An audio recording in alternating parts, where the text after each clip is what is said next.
Welcome. In this section, we're going to take a look at what are called counting rules, starting with the fundamental counting principle. So let me start with the example. So for breakfast, you can choose a main dish, eggs or waffles, and you can choose a beverage, coffee, tea, or juice. And we'd like to know how many different breakfasts are possible. So we're going to start by organizing ourselves by creating a tree diagram. So we'll start at the root of our tree and we'll begin with picking our main dish. So 2 possible branches. We could either have eggs, and we'll just do E for eggs, or we could have gone down that branch and chosen waffles. All right, so that takes care of our main dish. And then we get to choose our beverage. So I'll start with, I pick eggs, and beverage, I've got 3 options, so 3 branches. I can get coffee or tea or juice. So now we're picking our beverage. All right, and if we had started with waffles, we would still have an option of coffee, tea, or juice for our beverage. All right, so let's start listing our breakfasts. We could have eggs and coffee. I'll just write them next to each other. We could have eggs and coffee, or eggs and tea, or eggs and juice. So egg, coffee, egg, tea, egg, juice. And then our waffle choices, we could have waffle coffee, waffle tea, waffle juice. So we've got a list of all possible breakfasts. So 1, 2, 3, 4, 5, 6. So 6 possible breakfasts. And the idea is, could we come up with 6 without having to go through creating the tree diagram?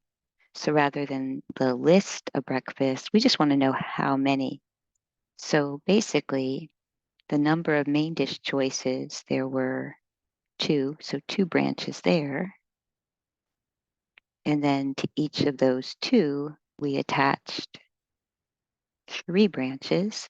So 2 times those 3 branches, that's how we get 6 breakfasts. So this is called the fundamental counting principle.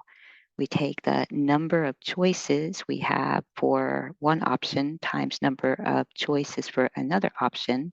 So we're performing sequences of choices, main dish, beverage, and multiplying. So hopefully it's pretty straightforward, and we'll try to do some now without having to draw the tree diagram and just find our answer to how many. All right, so the fundamental counting principle will just be performing a sequence of choices and multiplying by the number of choices for each decision we make. All right, let's make a BLT. So to create a BLT, you may choose whole wheat or white bread, iceberg or romaine lettuce, green or beefsteak tomato, and regular extra thick or maple bacon. And we'd like to know how many different BLTs we could make. All right, so number of possibilities. So we'll start with choosing our bread. So wheat or white, so 2 choices. Lettuce, iceberg or romaine, 2 choices. Tomato could be green or beefsteak, 2 choices. And finally, bacon. We could have regular, extra thick, or maple, so 3 possibilities for the bacon. All right, and the fundamental counting principle says multiply those values, and that will give us the total. So 2 times 2 times 2 times 3, that should be 24. So 24 possible BLTs. So we're not going to list all of them, but there would be 24. Like you could have whole wheat bread, romaine lettuce, green tomato, maple bacon. So we could make a list of every sandwich and there would be 24. Okay, let's try number 2.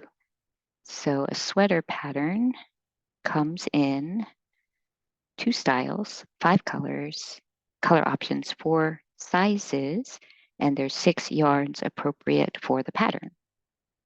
Disregarding color, how many different sweaters could be made from this pattern? All right, so we're going to have to choose a style, and there's two options. We're disregarding color and moving on to size, 4 sizes. And then yarn, we've got 6 options. All right, and then we multiply.